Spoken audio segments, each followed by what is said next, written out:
Welcome sa Our Lady of Lasalle at Quasay Parish kung saan ayos lang pong umiyak at samahan tayo ng mahal na ina sa pag-iyak at sa pagdarasal upang maging maayos ang lahat.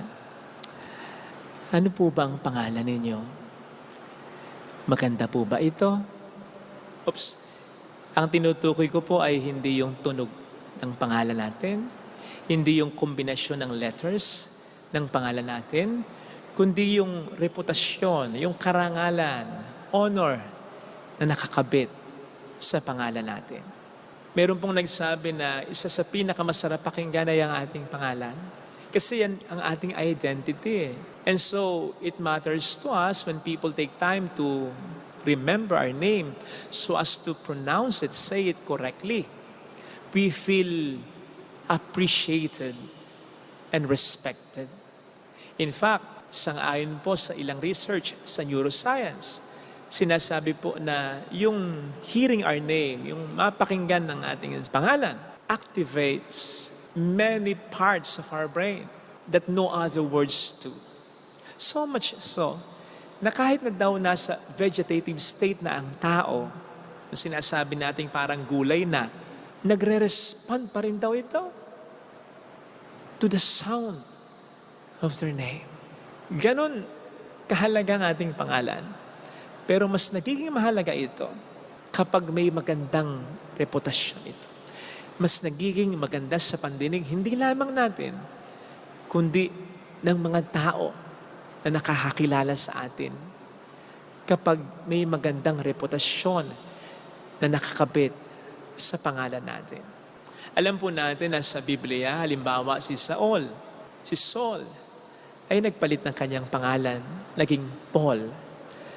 Kung isipin po natin, wala namang ganong pagkakaiba. Isang letra lang. Kaya't hindi mo kara-kara masasabi kung ano ang pangit o magandang pangalan sa dalawa.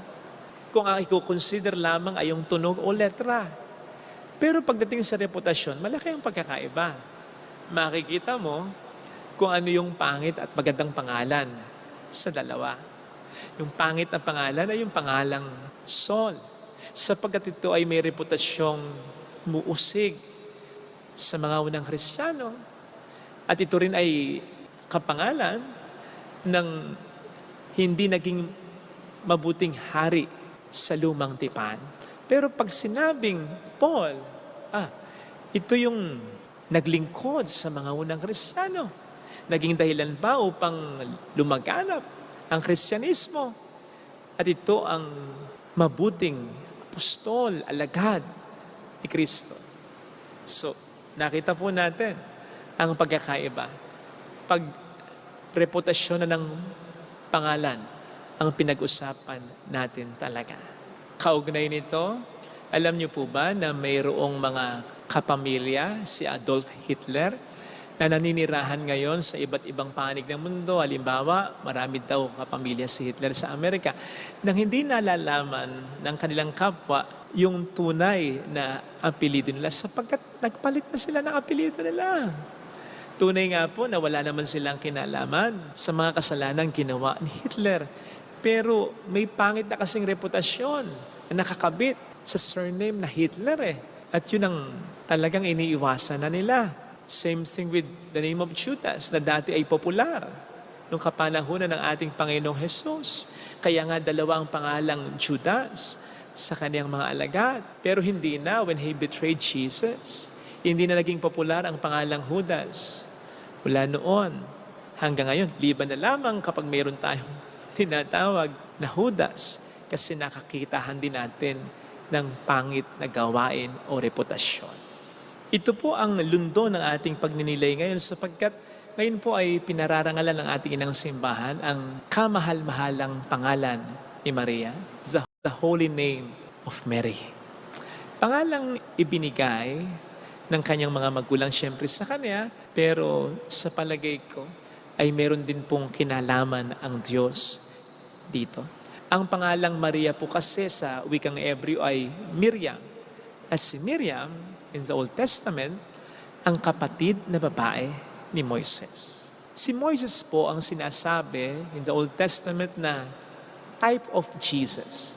Ang ibig po sabihin ng type of Jesus ay katulad ni Jesus, but of course, lesser than Jesus.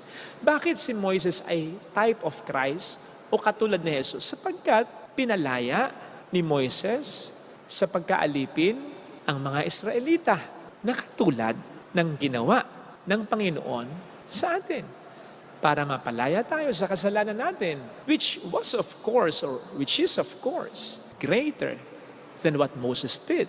Ngayon, si Miriam, ang sinasabing napakalaking role ang ginampanan sa buhay ng kanyang kapatid na si Moises. Gayon din, malaki din ang role na ginampanan niya sa pagkalaya ng mga Israelita. Same thing with Mary. Kaya nga si Miriam, na kapatid ni Moises, ang sinasabing type of Mary. Parang si Maria, but of course, lesser than Mary. Sapagkat si Maria naman ang may malaking role na ginampanan sa buhay ni Jesus at gayon din sa pagkalaya natin mula sa kasalanan natin. But then of course, yung ginawa ni Maria ay greater than what Miriam did. So, ang punto lang po ay sigurado natin na hindi nagkataon lang na nagkapareho ang pangalang Maria at Miriam.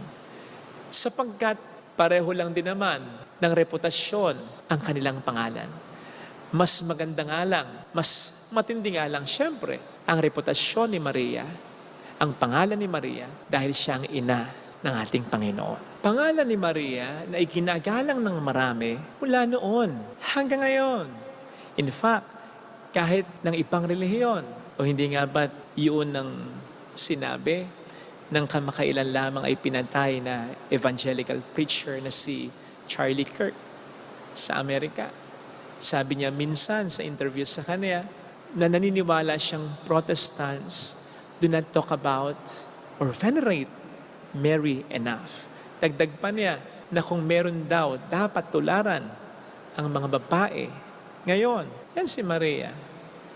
Yung pagiging pious nito, yung pagiging reverent nito, yung pagiging full of faith nito, yung pagiging slow to words at times nito, which are evidently bahagi hindi lang ng reputasyon, kundi ng karakter ni Maria. Pero yun ang nakalagay, nakakabit sa reputasyon ng ating mahal na ina, bagay na hindi po pwedeng i-deny kahit ng mga ayaw magpahalaga sa Kanya. Kaya po sana tulad ni Maria, hangarin natin na magkaroon ng isang magandang pangalan na siyempre dapat nating back-upan ng mabubuting gawa. Tulad ni Maria, sumunod tayo sa Diyos. Maging tapat tayo sa Diyos. Manindigan tayo sa kung ano ang tama at totoo. At higit sa lahat, ibahagi din natin sa iba ang ating Panginoong Hesukristo. Yun po ang pagkakaroon ng magandang pangalan. Actually, pag-maintain na lang sapagkat lahat naman po tayo binigyan ng Panginoon ng magandang pangalan. Simula pa nang tanggapin natin siya sa ating buhay. Simula pa nga nung tayo ay binyagan, halagaan na lamang natin talaga. Para naman maging masarap pakinggan na tawaging tayong Kristiyano ng iba. After all, pinaghirapan po ni Kristo na bigyan tayo ng magandang pangalan. Pinaghirapan to ng ating Panginoon na makabuo para sa ating pangalan ng mabuti at magandang reputasyon. Besides, ang sabi po mismo ng banal na kasulatan, ang magandang pangalan ay higit pa sa kayamanan. Hindi po kasi ito matutumbasan ng pera. Kaya ang magandang pangalan, higit pa sa pera, higit pa sa kayamanan.